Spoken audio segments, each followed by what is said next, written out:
அனைவருக்குமே வணக்கம். சற்று முன் கிடைத்திருக்கக்கூடிய ஒரு மிக மிக முக்கியமான செய்தி ஒன்று வெளியாகியுள்ளது.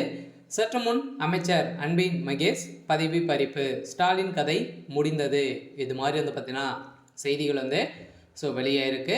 இப்போ சமீப காலத்தில் இருந்தே பார்த்தீங்கன்னா திமுகவில் ஒரு மிகப்பெரிய சம்பவங்களாக பேசும் பொருளாக மாறி இருந்தது இல்லையா? இந்த பாலியல் விவகாரத்தின் அடிப்படையில் இந்த அண்ணா பல்கலைக்கழகத்தில் நடந்ததுலேருந்தே பார்த்தீங்கன்னா எங்கே பார்த்தாலும் பாலியல் தொல்லை பாலியல் தொல்லை அப்படின்ற மாதிரி பார்த்தீங்கன்னா எழுப்பப்பட்ட பேச்சுவார்த்தையே தமிழகத்தில் சென்னையை சுற்றியே நடந்திருக்கக்கூடிய நிலையில பார்த்தீங்கன்னா புதுக்கோட்டை மாவட்டத்தில் அரசு பள்ளியில் மாணவிகளுக்கும் 7 பேருக்கு பாலியல் தொல்லை பார்த்தீங்கன்னா அளித்த பள்ளி உதவி தலைமை ஆசிரியர் பார்த்தீங்கன்னா கைது செய்யப்பட்ட சம்பவத்தின் அடிப்படையில் தான் இப்போ பார்த்தீங்கன்னா இதுக்கு உறுதுணையாக அன்பில் மகேஷ் அவர்கள் பார்த்தீங்கன்னா இதுக்கு இருந்திருக்காரு அப்படின்ற மாதிரி தான் இப்போ பார்த்தீங்கன்னா அதிரடியாக இவருக்கு அமைச்சர் பதவி தொடங்கிறதுக்கான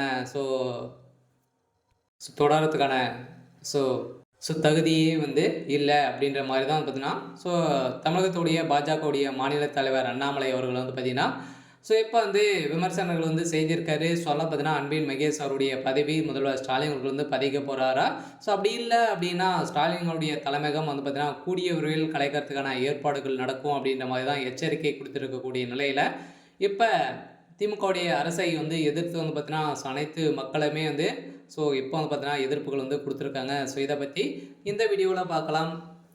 அதுக்கு முன்னாடி நம்ம சேனலுக்கு இப்போ தான் நீங்கள் முதல் முறையாக வந்திருக்கீங்க அப்படின்னா மறக்காமல் நம்மளுடைய சேனலை சப்ஸ்கிரைப் பண்ணி சப்போர்ட் பண்ணுங்கள். வாங்க வீடியோக்குள்ளே போகலாம்.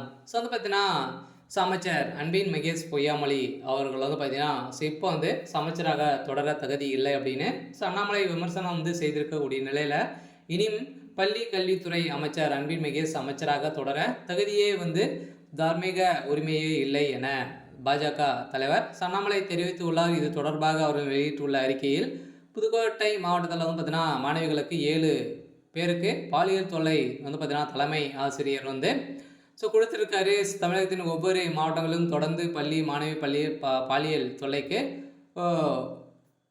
உள்ளாக்கப்பட்டு வருகின்ற இருந்த நிலையில் தான் பள்ளிகளில் மாணவிகள் பாதுகாப்பை உறுதி செய்ய ஆலோசனை குழுக்கள் அமைப்பாக சொல்லி 3 ஆண்டுகள் கடந்து விட்டன என பள்ளியிலும் இந்த குழுக்கள் செயல்படவில்லை என பார்த்தீங்கன்னா தெரிவித்திருக்கக்கூடிய நிலையில் இதன் அடிப்படையில் தான் இதற்கும் திமுகவுடைய தலைமையகத்துக்குமே தொடர்பு இருக்குது சொல்லலாம். இது மாதிரி விஷயங்களை பார்த்தீங்கன்னா எதுவுமே கண்டுகொள்ளாத அரசு இது குற்றச்சாட்டுகள் வைத்திருக்கக்கூடிய நிலையில் இதனால் பார்த்தீங்கன்னா திமுகவுடைய அரசு சட்ட ஒழுங்கை மீறி தான் நடந்துட்டு இருக்கு. இதன் அடிப்படையில் அன்பில் மகேஷ் பொய்யாமொழி அவர்களும் பார்த்தீங்கன்னா அதிரடியாக கைது செய்யப்பட்ட இருக்காரு. முதல்வர் ஸ்டாலின் அவருடைய தலையில் மீண்டும் ஒரு மிகப்பெரிய ஈடியாக தான் விழுந்திருக்கு. இருந்தாலும் என்ன நடக்க போகுது அப்படின்றத வெயிட் பண்ணி பார்க்கலாம். இது மாதிரி செய்திகளை தெரிஞ்சுக்கணும் அப்படின்னா மறக்காமல் நம்மளுடைய சேனலை சப்ஸ்கிரைப் பண்ணி சப்போர்ட் பண்ணுங்கள். தேங்க்யூ.